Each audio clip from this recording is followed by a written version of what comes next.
Are you having a wonderful afternoon? Did you enjoy Nick Kershaw? Are you enjoying the Olympic experience down here at BT London? Okay, we're going to come to really the main event. Ladies and gentlemen, it's a real honour to introduce the man you're about to meet. It really is. Because when I say they don't come much bigger, they don't come any bigger in terms of British Olympians. Are you ready for this? Are you really ready? Because if you don't cheer loud enough, he won't come out. Okay. He carried the Union flag at the opening ceremony without a flag holder. E.T., the extraterrestrial, inspired him to take up cycling. That's true. He's got an MBE, a knighthood, 6 Olympic golds and 1 silver. Just one of his thighs is 6 inches larger in circumference than Victoria Beckham's waist. It's a fact. He is Britain's greatest ever Olympian. Would you please welcome to Hyde Park, Sir Cris on your bike horn.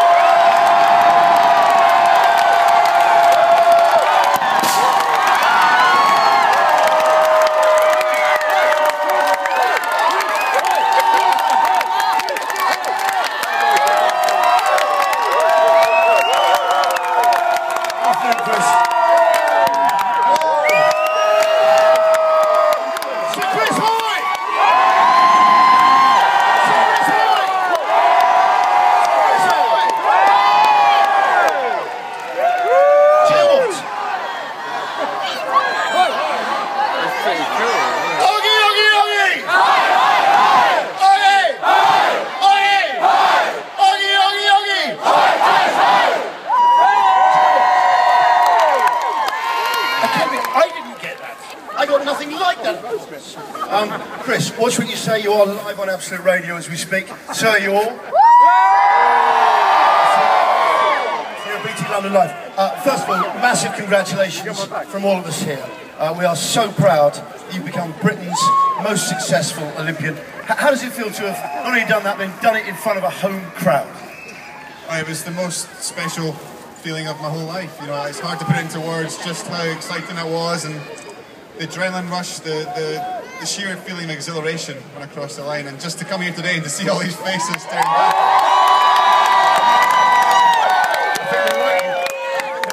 Like a rock star.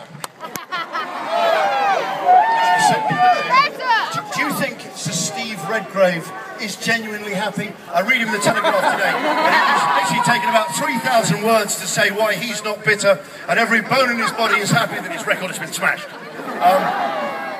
Is he happy, do you think? No! Well, he seemed pretty happy. He was genuine when he congratulated me, and do you know what? I honestly believe that he's still the greatest Olympian we've ever produced. I don't know that. 5 consecutive gold medals. Yeah. When you think about what he had to go through to do 5 consecutive golds, to me that would never be beaten, and he is the greatest. But to be mentioned alongside him, you know, I'm really... Round of applause for that.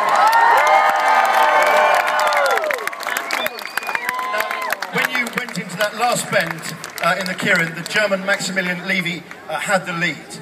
I thought, because you broke quite early there, you were the early leader after the funny character on the bicycle went. Well, actually, I'd like to be at the next Olympics, the mob. That's what I fancy next time, actually. Really good. Yeah, I'd love He's to on do the that. motorbike. If I was him, I'd just stay in the race. He's got a great job.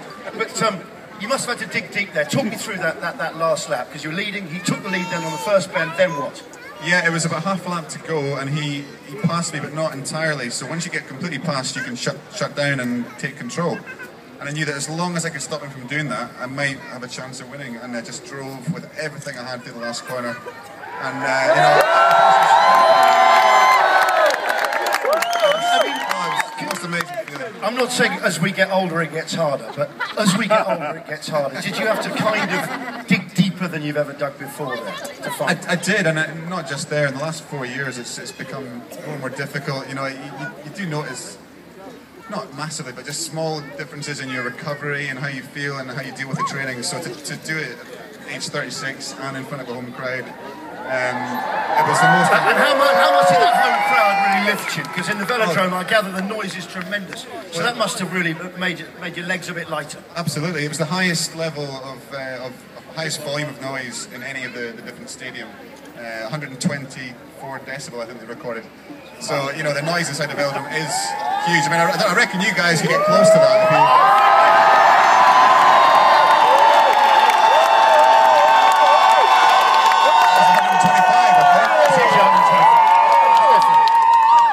Largest studio audience at the world's biggest ever chat show. It's extraordinary.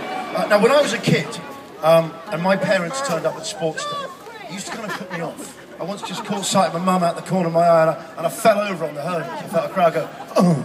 But I wonder, the same isn't true for you. Your mum was going, frankly, bananas in the crowd. So, yeah, I didn't notice that, or I didn't find out until this morning when I saw it on breakfast television. And she couldn't watch. She was covering her face, and I think at the end she said, "Thank God." She mouthed, "Thank God," and yeah, she was quite relieved. So it's, you know, I think I put my parents through quite a lot of stress, to be honest. Okay. Also, you're a bit late here today. I gather your car was stuck in traffic. Why don't you just use your bike? I should have done. Actually, I turned up in a gold BMW. You had the gold blingy BMW. Blingy, yes. I like it. It's that materialism. Yeah. Was yesterday, and I say this guardedly, but was yesterday a perfect end to an Olympic career, or is there a bit of Olympic life left in the old dog?